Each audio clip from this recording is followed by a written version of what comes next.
However, with the Xbox One, I can control my entire entertainment system using voice commands. Up until now, I've had to use Leonard. Then get the other one. Pass the butter? Hang on. I don't feel like you're taking this dilemma seriously. Fine, Sheldon. You have my undivided attention. Okay, now, the PS4 is more angular and sleek looking. No way! It's true. But the larger size of the Xbox One may keep it from overheating. You wouldn't want your gaming system to overheat? No, you absolutely would not. And furthermore, the Xbox One now comes with a Kinect included. Included? Yes! Not sold separately. Although the PS4 uses cool new GDDR5 RAM, while the Xbox One is still using the conventional DDR3 memory. Why would they still be using DDR3? Are they nuts? See, that's what I thought. But then they go and throw in an ES RAM buffer. Oh, wait a second. Who's they? The Xbox. You're kidding! No, I am not. And this ES RAM buffer should totally bridge the 100 gigabit per second bandwidth gap between the two RAM types. This is a nightmare. How will you ever make a decision? See, I don't know. What should I do? Please pass the butter!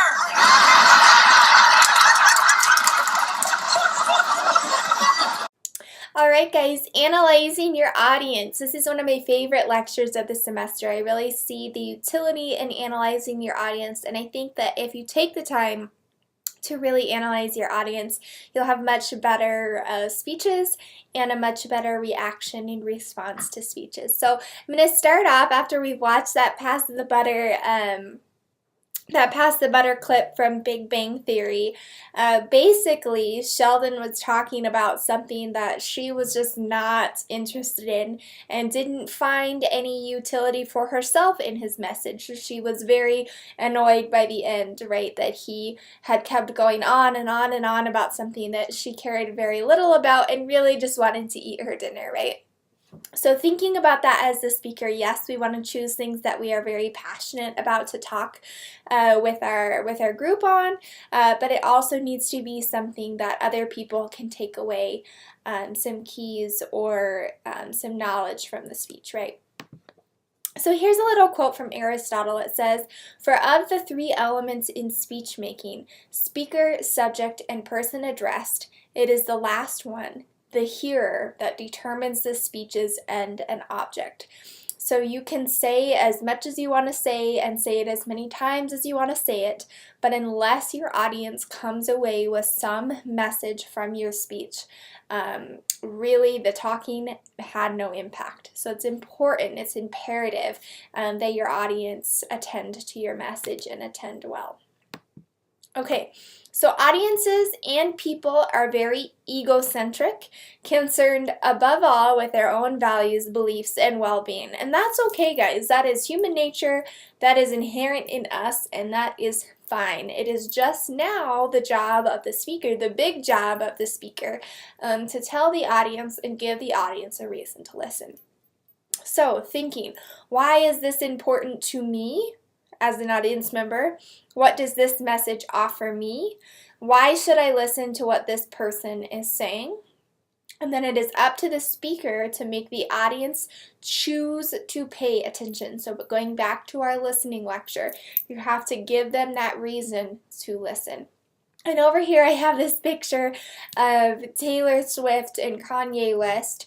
And this was at a music awards show a while back actually now, when Kanye West thought that Beyonce, I think it was Beyonce, deserved the award for Album of the Year much more than Taylor Swift. So he decided to pop up on stage and take the microphone away from Taylor Swift during her acceptance speech and basically stole the show and put all the limelight on him, so people were talking about Kanye West the next day and for a long time after, rather than Taylor Swift's achievement. So, why is this important to me? What does this message offer me? You are being Kanye West in every situation and trying to figure out how it benefits you. And that's what all audience members do. Again, that's very okay. It just then comes back to this. It is up to the speaker to make the audience choose to pay attention. So audience adaptation, the process of using information about an audience in order to adapt one's message so that it is clear and achieves the speaking objective. So we want to consider how our audience members similar to one another. It might be something like we all sleep, we all eat, we all are going to college, those kinds of things. So you're going to find those similarities maybe. How are audience members different from one another? So we all have gray area. We all have something that is different from someone else. So we are similar in certain ways and we are very different in certain ways. Can you play on those similarities and differences to enhance understanding and gain attention? Based on that information, how can I establish common ground, similarities in attitudes, values, and beliefs with my audience? So you might use direct observation. So this is where you're just getting a feel for your audience and how they react or act on a day-to-day basis in our groups, for instance. Inference, so you might infer from what you know about yourself or other people of that age or demographic, which we'll get to. Or you might use data sampling, that's statistical evidence, to make your point. And then we'll get into some other ways that you yourself can survey your audience too. So stuff to consider: to whom am I speaking? What topic will be most suitable? What is my overall goal? So going back, what is my specific purpose and general purpose? What is my central idea? What kind of information should I share with my audience and how should I present it? So not only what you are sharing, but how you are going to share it. There are lots of different ways to convey a message. What's the best one for you? How can I gain and hold their attention? What kind of examples will work best? And I think this is something we all need to focus on a lot more, that 30-70 balance. What kind of examples will work best? What kind of language should I use? What method of organization should I use? That kind of goes to how I should present it, right? What style of delivery does my audience expect? Right? So we expect that extemporaneous delivery where you're not memorized, but you're not read, you're making a lot of eye contact with us and then just glancing down at notes, those kinds of things.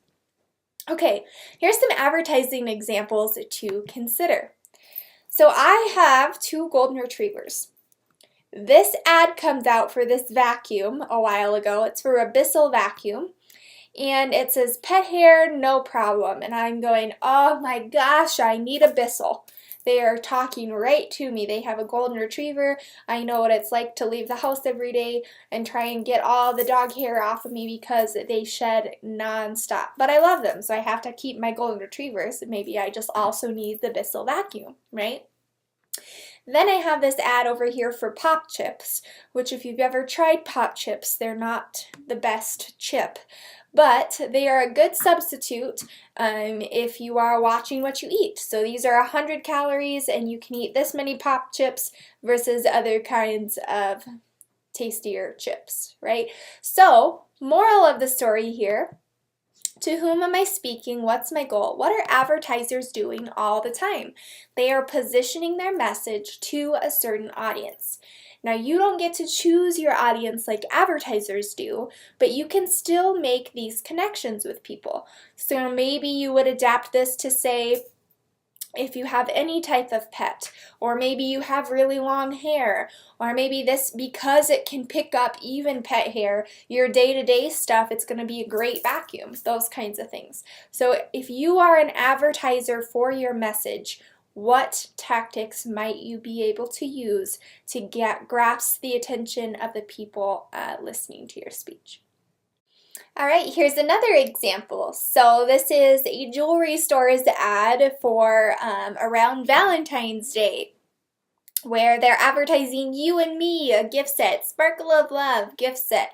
So if you are looking for a gift for your significant other, you might be like, yes, they've already put together this little package for me. I can just order it. Little thought, they already have the ad, the style, everything I need ready for me. Bing, that's it. I need that, right? Maybe you're not in a relationship at all, so you hardly even notice this ad. So thinking again, can you as a speaker use that same tactic? They figured out a way in that situation at that time period to pull in people that would find use of this advertisement or this message, right?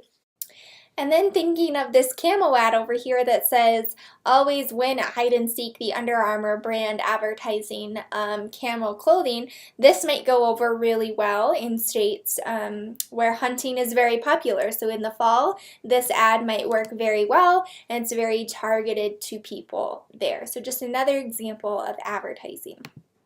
Okay, so what can I do to know what is important to my audience? You can do audience analysis, and this is the process of examining information about those who will listen to a speech. And there's 3 major types of audience analysis that I'm going to focus on.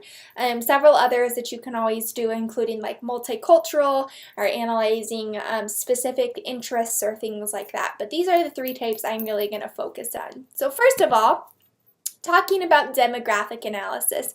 So this is the number stuff, right? This things you can put into categories, demographic analysis. So focuses on age, gender, religion, sexual orientation, group membership, socioeconomic status, racial, ethnic, cultural background. And again, you can go even further here and should go even further here into a full multicultural analysis if you have a lot of crossover in your audience. So be always thinking about that. Maybe you need more of this depending on the situation, okay?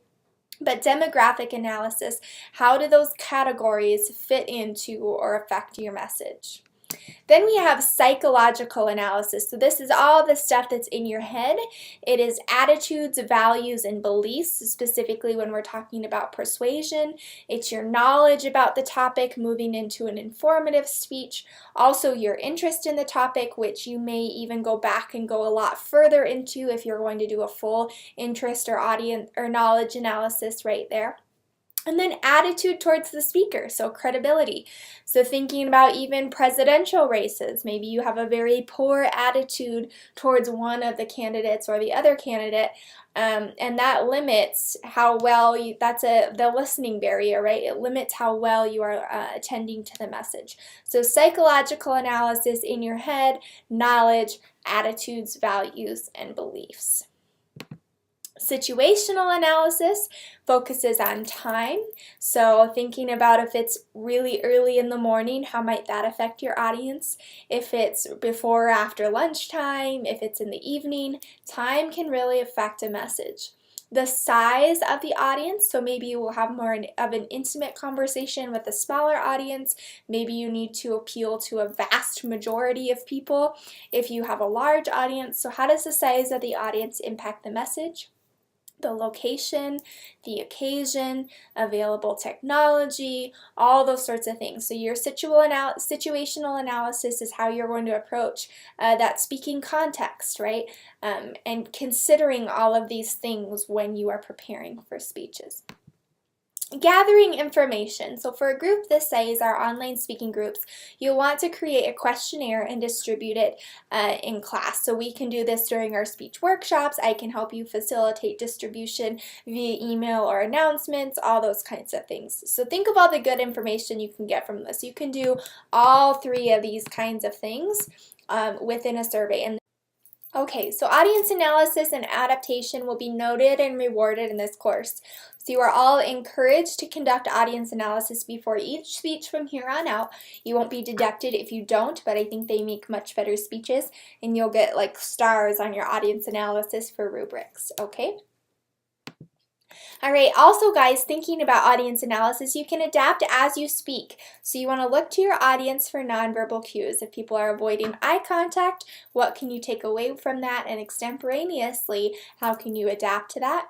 Facial expressions, so you're noting all of that online, and movement. If people are wiggling around a lot, maybe they're uncomfortable. If they're locked into you and holding very still, that's a good sign. So how can you adapt your message there and noticing these cues even live online?